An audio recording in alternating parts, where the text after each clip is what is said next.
नमस्कार आदाब, मैं सदर सैफी और आप देख रहे हैं हमारा खास बुलेटिन। आइए देखते हैं देश व प्रदेश से जुड़ी आज की कुछ खास खबरें। और चुनाव आयोग के बाद ईवीएम को लेकर यानी चुनाव आयोग ने ईवीएम को लेकर एक बड़ा बयान जारी किया है। चुनाव आयोग ने महाराष्ट्र और झारखंड विधानसभा चुनाव के लिए तारीखों का ऐलान कर दिया है। महाराष्ट्र के में 288 सीटों के लिए 20 नवंबर को एक ही चरण में चुनाव होंगे, जबकि झारखंड में 2 चरणों में मतदान होगा। झारखंड में पहले चरण का चुनाव 13 नवंबर को और दूसरे चरण का 20 नवंबर को होगा। दोनों राज्यों के नतीजे 23 नवंबर को घोषित किए जाएंगे। चुनाव आयोग की घोषणा के बाद चुनाव आयोग ने ईवीएम से जुड़ी शिकायतों का भी जवाब दिया है। उन्होंने कहा कि हरियाणा में चुनाव में ईवीएम को लेकर जो भी शिकायतें आई हैं, उन सभी का जवाब दिया जाएगा। चुनाव आयोग ने बताया कि ईवीएम की कई बार जांच की जाती है और ये प्रक्रिया बहुत सख्त होती है। मशीन में बैटरी अभी लगाई जाती है जब तक कमीशनिंग के लिए तैयार नहीं होती। मतदान में 5-6 दिन पहले मशीन में चुनाव चिन्ह डाले जाते हैं और नई बैटरी लगाई जाती है। यहाँ तक कि बैटरी पर भी पोलिंग एजेंट के हस्ताक्षर किए जाते हैं। मुख्य चुनाव आयोग ने ईवीएम और पेजर की तुलनाओं पर भी सफाई दी। उन्होंने कहा कि कुछ लोग कहते हैं कि पेजर को हैक किया जा सकता है, तो ईवीएम को क्यों नहीं किया जा सकता, लेकिन पेजर की तरह कनेक्टेड नहीं है ईवीएम। ईवीएम पूरी तरह से अलग होती है और इसे पोलिंग एजेंट की मौजूदगी में कई स्तरों पर जांचा जाता है, जिसमें गड़बड़ी की कोई संभावना भी नहीं है। चुनाव आयोग ने बताया कि मतदान से पहले ईवीएम की कमीशनिंग की जाती है, जिसमें बैटरी लगाई जाती है और चुनाव चिन्ह डालकर उसे सील किया जाता है।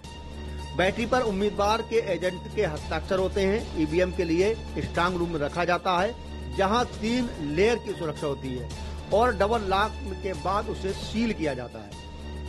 ईवीएम यानी वोटिंग के दिन ईवीएम को पोलिंग बूथ पर भेजा जाता है और इस प्रक्रिया की वीडियोग्राफी की जाती है। हर पोलिंग बूथ पर किस नंबर की मशीन जाएगी, उसका रिकॉर्ड रखा जाता है। पोलिंग एजेंट के सामने मशीन की जांच की जाती है और वोट डालकर दिखाया जाता है कि मशीन सही तरीके से काम कर रही है या नहीं। महाराष्ट्र और झारखंड विधानसभा चुनाव की तारीखों का ऐलान करते हुए इलेक्शन कमिश्नर ने मीडिया पर तीखी टिप्पणी की। मुख्य निर्वाचन आयुक्त राजीव कुमार ने एग्जिट पोल और मतगणना के दिन मीडिया में सुबह से ही दिखाए जाने वाले रुझानों पर सवाल उठाया। उन्होंने कहा कि ये सब ठीक नहीं है और इसे लेकर कुछ करने की आवश्यकता नहीं है। इलेक्शन कमिश्नर ने नतीजों वाले दिन 8 बजे से ही चुनाव रुझान दिखाने जाने पर सवाल उठाया। उन्होंने कहा कि जब काउंटिंग का समय शुरू होता है तो 8-5 बजे यानी 8:05 और 8:10 पर रिजल्ट आना शुरू हो जाते हैं, जो नॉनसेंस है। मेरी पहली काउंटिंग 8 साढ़े 8 बजे शुरू होती है। हमारे पास प्रमाण है कि इस बार 8:05 पर काउंटिंग और 8:10 यानी 8:15 आने वाले बज लगे हैं और लीड में इतने की लीड, ये सब एक बड़ी बकवास है और इस पर रोक लगनी चाहिए। भाई उन्होंने कहा कि शुरू में ट्रेंड आ गया है, एग्जिट पोल को सही ठहराने के लिए लगातार प्रयास भी करते हैं ये मीडिया वाले, और उसको लेकर उन्होंने काफी नाराजगी भी जाहिर की है।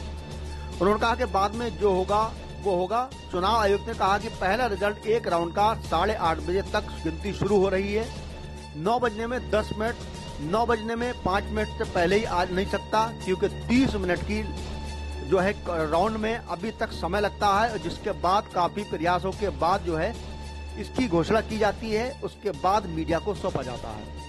वहीं चुनाव आयोग ने कहा कि ये लगातार कभी कभी मिसमैच हो जाता है, इसमें कभी गंभीर समस्या पैदा हो सकती है।